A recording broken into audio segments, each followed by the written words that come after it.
Gold trusted gold buyers మీరు తాకట్టు పెట్టిన బంగారాన్ని విడిపించి ఈ రోజు ఉన్న మార్కెట్ ధరకు కొనబడను. వరకు నేను కొంచెం కష్టపడాలి. ఇప్పుడు నువ్వు వచ్చావు కదా అని నేను రాలేను. ఎందుకంటే ఇట్లానే అవుతది. ఆఫ్టర్ బ్రేకప్ అయిపోతది.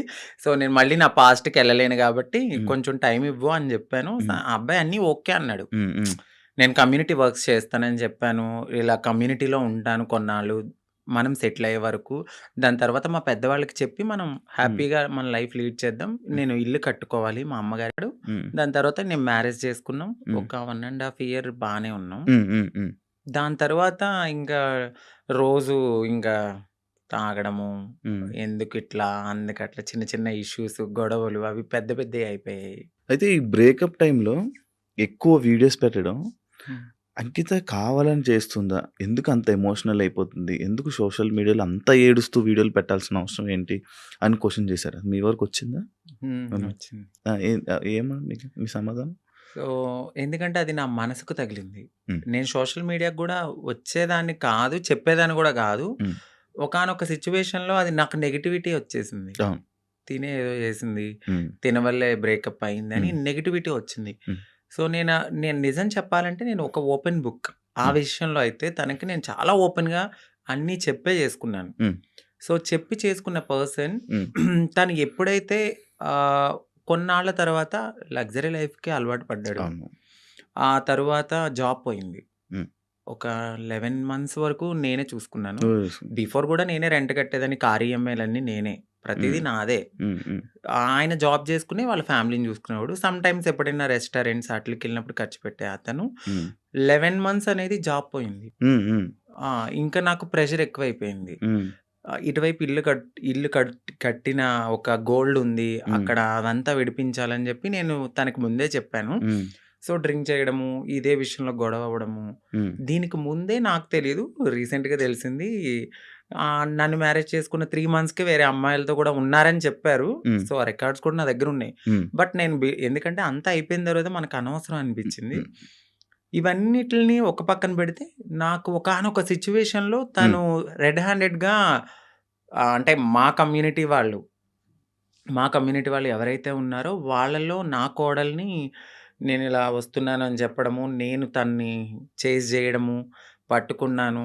సో పరిగెత్తేసాడు. ఇవన్నీ నేను చూసి నా మైండ్ అనేది ఒక్కసారిగా మాకు అవసరం లేదు. ఈ కమ్యూనిటీలో ట్రాన్స్‌లోనే ఉండాలి. మమ్మల్ని మేము ఎంత అందంగా మార్చుకున్నా వాళ్ళు కొన్నాళ్ళే ఉంటారు. సో వద్దు, సింగిల్‌గా ఉండడం బెటర్ అనిపించింది. దాని తర్వాత నేను సోషల్ మీడియాలో నేనే పోస్ట్ పెట్టాను. వద్దు అంటే నన్ను కలవడానికి 2 టైమ్స్ అట్లా ప్రయత్నించాడు. బట్ నాకు మనసుకి తగిలింది అది. ఎందుకంటే ప్రతిసారి నేను యాక్సెప్ట్ చేయడము, ఇది మా ఇద్దరి మధ్యన జరగడము, వాళ్ళ ఫ్యామిలీకి చెప్పడము, మా ఫ్యామిలీకి చెప్పడము, మీ చావు మీరు చావండి అనడము, ఇవన్నీ నేను ఇంకా తీసుకోలేకపోయాను.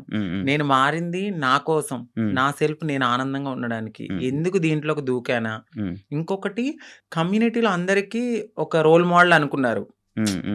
ఇప్పుడున్న జనరేషన్‌లో ఇంత బాగా ఉంటున్నారా అని.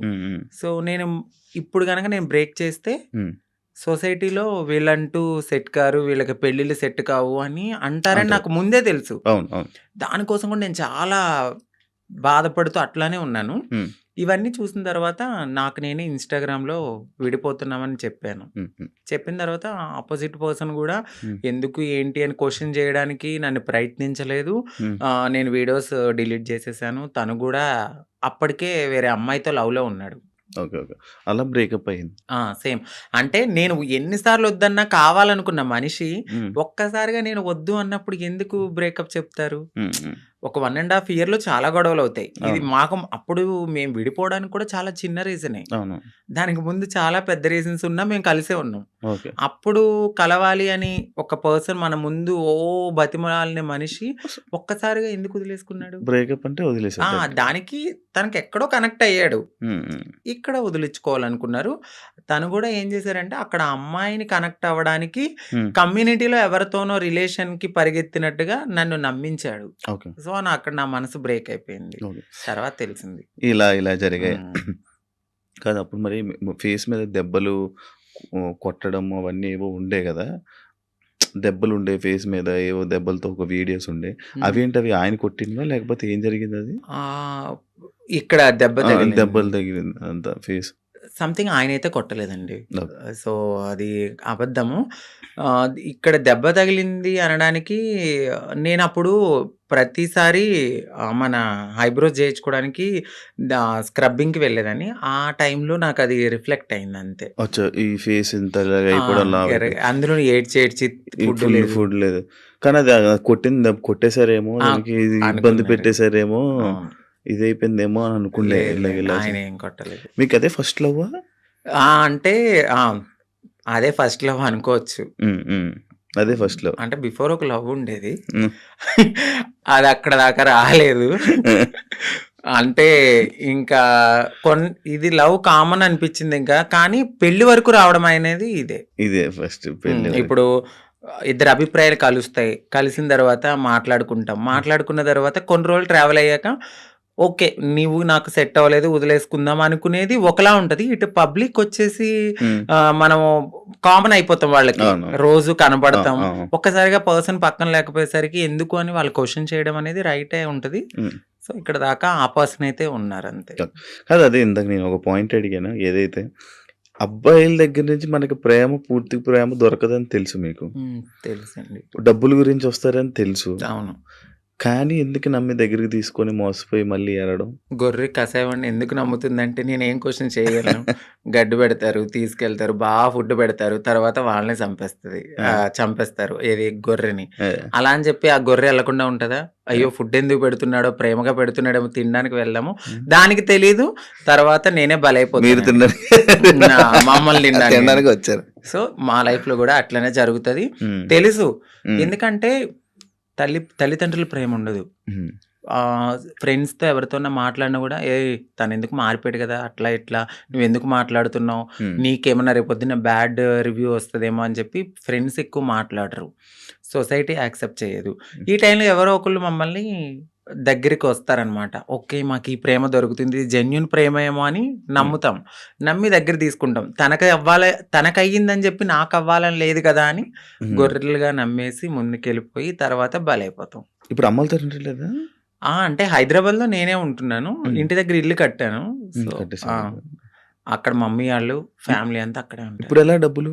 ఇప్పుడు నేను నార్మల్‌గా అయితే హ్మ్. యూట్యూబ్ బేస్ చేసుకున్నాను. దానికి బిఫోర్ నుంచి నేను కమ్యూనిటీ వర్క్స్ చేస్తూ నేను సెటిల్ అయిపోయాను. హ్మ్. హ్మ్.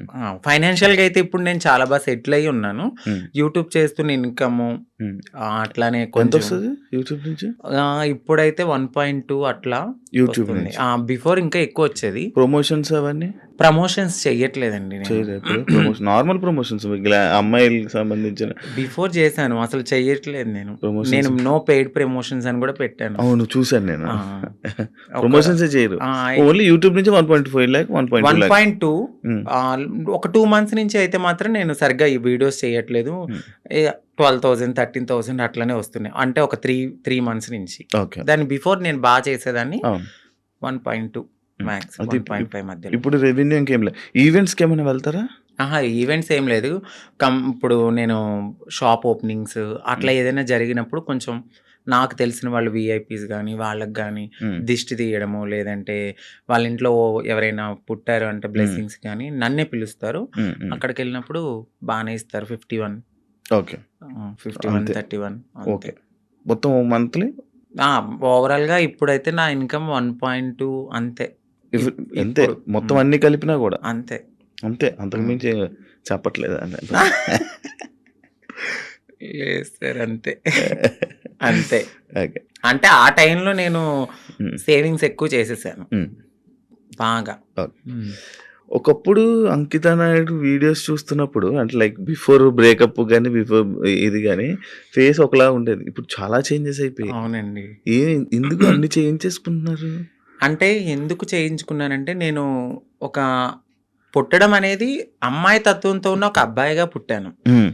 సో, ఎక్కడైనా నాకు చిన్నగా ఏదైనా అనిపించిందంటే దాన్ని వెంటనే చేంజ్ చేసుకోవాలి అనే థాట్ నాకుంటది. హ్మ్. నాకు నేను పుట్టడం ఒక అబ్బాయిగా పుట్టిన నా మనసు అమ్మాయి. హ్మ్. అంటే ఇప్పుడు ఒక గొంగళి పురుగు ఉంటది. తన జీవితం ఎట్లా ఉంటది? చాలా చిరాకుగా కనిపిస్తది. కానీ వన్స్ ఒక ఒక్కసారి తనకి మారినప్పుడు ఒక అందమైన సీతాకోకచిలుకగా మారుతది. సో, నేను పుట్టినప్పుడు కూడా ఒక గొంగళి పురుగులాగానే ఫీల్ అయ్యాను. నేను ఒక అందమైన సీతాకోకచిలుక అవ్వాలి అనేది నా మనసులో ఉంది. దానికోసం నేను ప్రయత్నించాను. డెఫినెట్లీ నేను సక్సెస్ అయ్యానని నేను అనుకుంటున్నాను. అంటే మీరన్నారు ఎందుకు ఇవన్నీ చేయించుకుంటున్నారు అని. నేను ఒక పరిపూర్ణమైన అమ్మాయిలా కనపడినా ట్రాన్స్ ఉమెన్ అనే అంటారు. బట్ నేను ఫీల్ అవుతాను ఒక అమ్మాయి పక్కకు వెళ్ళినప్పుడు ఓ అమ్మాయి కన్నా చాలా బాగుందిరా అనే ఫీల్ నాకు అనిపించినప్పుడు నేను సాటిస్ఫై అయిపోయాను. ఎవరో ఒకరు కామెంట్ అయ్యాలి. ఆ కామెంట్ కి నేను హ్యాపీగా ఫీల్ అయ్యి అమ్మాయి హ్యాపీ నేను ఇంత మారినందుకు. ఓకే, ఇప్పుడు సీతాకోకచిలుకలకు రెక్కలు వస్తే ఎగిరిపోదామనా? వెళ్ళిపోతా డెఫినెట్లీ. ఎక్కడికి? ఎక్కడికో ఒక చోటకి, మమ్మల్ని యాక్సెప్ట్ చేసే చోటకి. అయితే ఇప్పుడు మొత్తం అంతా ఇంకా చేంజెస్ చేస్తూనే ఉంటారు అలాగా?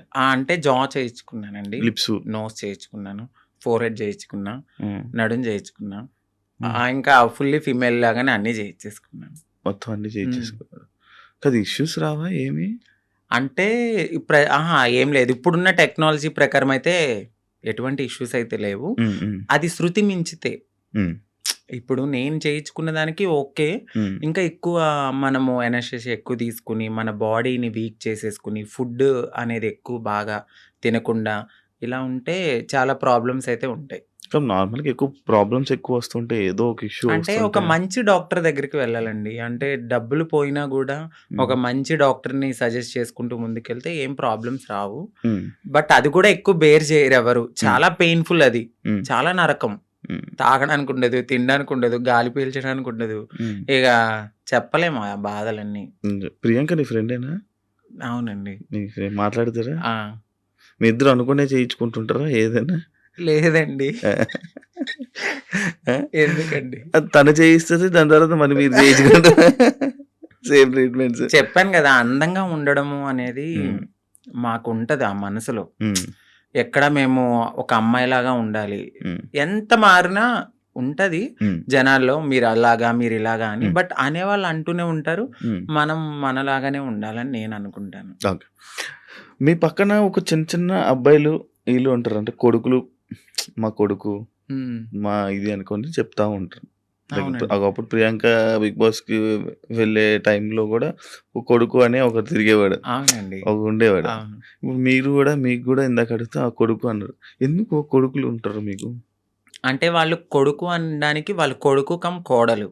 ఎందుకంటే మీకు అర్థం కాలేదు, కొడుకు నుంచి కోడలుగా మారుతారు. ఎందుకంటే వాళ్ళు, మీకు చెప్పాను కదా, మేము ఒకప్పుడు అబ్బాయిలా ఉన్నప్పుడు సో వాళ్ళని మేము కొడుకులుగానే ఫీల్ అవుతాం. ఇప్పుడు తను గేని ఇప్పుడు మేము అమ్మాయిని పిలవలేం కదా, తను ఫ్యూచర్ లో మారుతారు. ఫ్యూచర్ లో మారే వాళ్ళు మాతో ఉంటారనమాట, మాతో ట్రావెల్ చేస్తారు, ఇట్లా మంచి చెడులు అన్ని చూసుకుంటూ ఉంటారు. మాకంటూ ఒక వెల్ విషర్ అనొచ్చు. వాళ్ళని మేము కొడుకు కోడలు, మారిన వాళ్ళని కోడలు అంటాము, మారిన వాళ్ళని కొడుకు అంటాం. అచ్చా, అలా మీ దగ్గర కొడుకులు అంతే. ఓకే. కానీ మీకు ఎప్పుడైనా ఫీల్ అవుతావా అంకిత, లైక్ నేను ట్రాన్స్ ఉమెన్ అన్నా? అసలు చాలా ప్రౌడ్గా ఫీల్ అవుతాను. నాకు నచ్చినట్టుగా మారాను. నేను చాలా హ్యాపీగా ఉన్నాను ఇప్పుడు.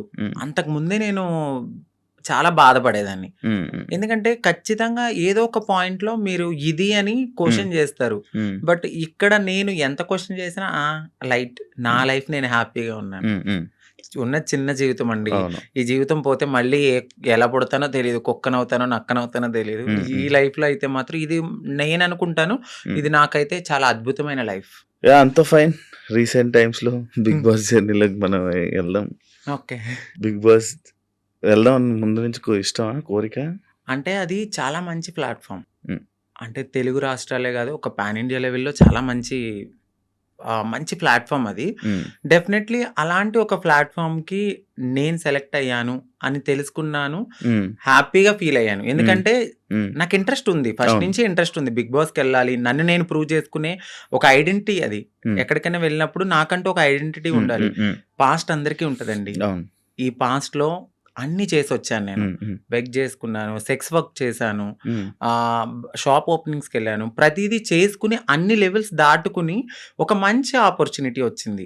ఇలాంటి ఆపర్చునిటీలో నన్ను నేను ప్రూవ్ చేసుకుంటే 100% ఇంకొక 10 మంది డెఫినెట్లీ నేను కూడా ఇలాంటి ఆపర్చునిటీ కోసము వెళ్ళాలి అని మా కమ్యూనిటీలో కూడా ఇంట్రెస్ట్ వస్తుంది. అవును. ఇప్పుడు నాకు ఒక రోల్ మోడల్ ప్రియాంక సింగ్ ప్రియాంక. గారు.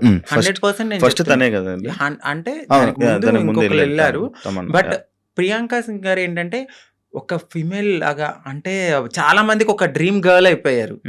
చాలా అందంతో గాని, తన ఆటతో గాని, ప్రేమలో గాని, అంటే అక్కడ కెమిస్ట్రీ అదంతా మాకంటూ ఒక హ్యాపీనెస్ వచ్చింది తన వల్ల. నాకు ఆవిడ చాలా మంచి రోల్ మోడల్, బయట గాని ఇలా ఇండస్ట్రీలో గాని, అందంలో గాని. సో మీరు అన్నారు మీ ఇద్దరు ఒకేసారి చేయించుకుంటారంటే, లేదు, నేను ఆవిడని చూసి నేను చాలా రోల్ మోడల్ గా ఫీల్ అయ్యి అందంగా అవడానికి ఆవిడ ఒక ఇన్స్పిరేషన్ నాకు. సో ఆవిడ బిగ్ బాస్కి వెళ్ళిన తర్వాత మాకు కూడా కొంచెం రెస్పెక్ట్ పెరిగింది. సో దాని తర్వాత చాలా సీజన్స్ తర్వాత నాకు ఆపర్చునిటీ వచ్చింది. మొన్న అగ్ని పరీక్ష కదా. అగ్ని పరీక్షకి ముందే నేను సెట్ అయిపోయాను. ఇక్కడ ఏమైందంటే మా కమ్యూనిటీ వాళ్ళు వెనక్కి లాగేశారు. ఎందుకు ఎందుకు అసలు స్టేజ్ ఎక్కలేదు నువ్వు? నేను స్టేజే ఎక్కలేదు. అదే కదా నా బాధ. నన్ను నేను ప్రూవ్ చేసుకునే ఒక టైం వచ్చింది. నన్ను ఇలా అనౌన్స్ చేశారు శ్రీముఖి గారు. సాంగ్ అనేది వేశారు. నేను బ్యాక్గ్రౌండ్ లో వెనకాల ఉన్నాను. సాంగ్ వేశారు. వెంటనే స్టాప్ చేశారు. నన్ను ఆ టీం వాళ్ళు ఒకసారి మేడం మీతో మాట్లాడాలన్నారు. పైకి వెళ్ళారు. పైకి తీసుకెళ్ళి ఒక 3 hours కూర్చోబెట్టారు. తర్వాత హెడ్ వచ్చారు, నన్ను పిలిచారు. లోపలికి వెళ్ళాను. సో మీ కమ్యూనిటీ వాళ్ళు ఇట్లా అని నాకు ఒక, అంటే నేను సెక్స్ వర్క్ చేశానండి, నేను ఒప్పుకుంటున్నాను. నేను ఒక లీడర్ని, నాకంటూ మేము కమ్యూనిటీకి చాలా వర్క్స్ చేస్తాము, సోషల్ యాక్టివిస్ట్ ని, అందరికి తెలుసా ఆ పర్సన్ చాలా. సో ఆ పర్సన్ వెళ్ళి ఆ లోపల సెట్ లో ఒకరు ఉన్నారు, వాళ్ళు కూడా మా కమ్యూనిటీకి సంబంధించిన వాళ్ళే ఉన్నారు. వాళ్ళకి ఆ వీడియో పంపడము, ఆ వీడియో ఆ టీం వాళ్ళు చూడడము, మేడం ఇది మీకు నెగిటివిటీ వస్తుంది, షో కూడా నెగిటివిటీ అవుతుంది అంటే నేనేం మాట్లాడలేదు. ఎందుకంటే ఒక రియాలిటీ షో అది. సో రియాలిటీ షోలో వాళ్ళ పర్సెప్షన్ లో వాళ్ళు కరెక్టే, నా ఒక్కదాని కోసం వాళ్ళైతే ఆగిపోరు కదా. బట్ మా కమ్యూనిటీ వాళ్ళలో కొంతమంది ఎవరైతే లీడర్లు అని చెప్పుకుని తిరుగుతారో వాళ్ళు ఇలా చేయడం నాకు నచ్చలేదు. ఎందుకంటే ఇది ఒక ప్రయత్నం. ఏమో ఎప్పుడో జరిగిందని మీరు ఇప్పుడు తీసి చూపించడం అనేది కరెక్ట్ కాదు. మీరు కమ్యూనిటీని మేము పుష్ చేస్తాం, మా కమ్యూనిటీకి రైట్స్ ఉన్నాయి అన్న వాళ్ళు అదే కమ్యూనిటీ నుంచి ఒక పర్సన్ బిగ్ బాస్ కి వెళ్తున్నప్పుడు మీరు ఎందుకు డైజెస్ట్ చేసుకోలేదు? అదే పర్సన్ కూడా అక్కడ సెలెక్ట్ అయ్యారు అనే టాక్ వచ్చింది. బట్ కాదు, మేబీ ఆవిడ ఎందుకు సెలెక్ట్ అవ్వలేదో మనకు తెలీదు. కానీ నన్ను పాయింట్అవుట్ చేసి నెగిటివిటీ అనేది టీంకి చేయడం నాకు నచ్చలేదు. అది నా దాకా వచ్చింది, స్క్రీన్ షాట్స్ వచ్చాయి. పలానా ఎవరు పెట్టారో కూడా ఎలా తెలిసి అక్కడ వాళ్ళే నాకు చూపించారు. తర్వాత నేను తీసుకున్నాను వాళ్ళ దగ్గర. నేను అదే స్క్రీన్ షాట్స్ మా పెద్దవాళ్ళకి కూడా చూపించడం అయితే జరిగింది. బట్ టైము సిచ్యువేషన్ అనేది ఒకటి రావాలి, అప్పటి వరకు ఆగుదాం. బిగ్ బాస్ అనేది ఒక మంచి ప్లాట్ఫామ్. బట్ ఏమో అక్కడ దేవుడు నాకు అది తీసేసాడు అంటే ఇంకెక్కడో ఏదో ఒక మంచి ఆపర్చునిటీ ఉంది.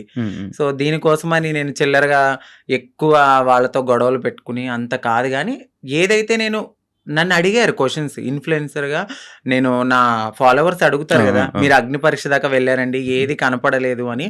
ఆ కామెంట్స్ కి నేను రిప్లై ఇవ్వడం అనేది జరిగింది. మా కమ్యూనిటీ వాళ్ళ వల్లే నేను వెనక్కి వచ్చేసాను అని. అందరూ కాదు, కొందరు. మీకు ఇది ఇప్పుడు తెలిసిన తర్వాత అంటే లైక్ పంపించాల్సిన అవసరం ఎందుకు వచ్చింది అన్నాడు? అది నేను అదే అనుకున్నాను. బట్ వాళ్ళకు కూడా కొంచెం తెలియాల్సింది ఏమిటంటే, వీళ్ళ ప్రతి జర్నీలో కామన్ గా ఇది ఒకటి ఉంటుంది, సెక్స్ వర్క్ అనేది. బట్ పాస్ట్ అయిపోయింది. ఆ సెక్స్ వర్క్ జరిగిన ఆ వీడియోని చూపించారా? అవునండి, ఆ వీడియో చూపించారు. బట్ ప్రతి ఒక్క మనిషి పుట్టగానే అమ్మాయి అయిపోరు. గేగా స్టార్ట్ అయిన మా లైఫ్ LGBTQ అనే ఒక కేటగిరీస్ ఉంటాయి. అదే కేటగిరీలో ఇప్పుడు నన్ను నేను మార్చుకునే తరుణంలో డెఫినెట్లీ నేను సెక్స్ వర్క్ చేసుకున్నాను. సో అందంగా అవ్వడానికి నేను ఏదో చేసుకుని బ్రతికాను. అవన్నీ పక్కన పెట్టి ఇంత మంచి ప్లాట్ఫామ్ వచ్చింది. సో నేను హ్యాపీగా ఈ ప్లాట్ఫామ్కి వెళ్ళి మరింత హ్యాపీగా ఒక రెస్పెక్టబుల్గా బ్రతకాలని నేను అనుకున్నాను. బట్ మా వాళ్ళు చేసిన పనికి నెక్స్ట్ కూడా ఇంకా వచ్చే ఛాన్సెస్ ఉండవు. ఖచ్చితంగా ఉండదు. నేను అదే బాధపడ్డాను. నాకు నెక్స్ట్ టైం కూడా వచ్చే ఛాన్స్ లేకుండా అలాంటిది నేను అప్పటికే అన్నాను. నెగెటివ్ ఇప్పుడు వాళ్ళు చూపించిన తరుణంలో అది వేరే రాంగ్గా పోర్ట్రేట్ అయ్యి ఉండొచ్చు. మెడికల్ టెస్ట్కి పదండి. సో నేను వెళ్ళిన ప్రతి చోటకి నేను ఎత్తి నేను అది కాదు నేను అది కాదు నేను అది కాదని చెప్పలేను కదండి. నేను ఫుల్లీ ఫీమేల్గా ఉన్నాను. ఫుల్లీ ఫీమేల్గా అక్కడ కనపడట్లేదు. సో ఫుల్లీ ఫీమేల్గా కనపడినప్పుడు నేను ఫుల్లీ ఫీమేల్ అని చెప్పినప్పుడు మీరు మెడికల్ టెస్ట్కి తీసుకెళ్ళాలి. బట్ మీరు అదే పట్టుకుని అదే ఎవిడెన్స్ పట్టుకుని నన్ను అలా అనడం కరెక్ట్ కాదు కదా. ఇప్పుడు నేను ప్రతి చోటుకి వెళ్ళి నేను అమ్మాయిని అని చూపిలేను. నేను అమ్మాయినని మీకు చూపిస్తే చాలు. బట్ వాళ్ళు అది తీసుకోలేకపోయారు. అంటే ఇప్పుడు మీరు మారక ముందు వీడియోలు పంపారా? అంతే అండి. మీరు మారక ముందు వీడియోలు పూర్తి ట్రాన్స్జెండర్ కాదు అని చెప్పి పంపారా? అచ్చా అచ్చా అచ్చా. మరి ఎలా ఇప్పుడు ఏంటి మరి? సో బాధపడ్డాను. నాకు అది ఒక్కటే ఆప్షన్ అని నేను అనుకోవట్లేదు.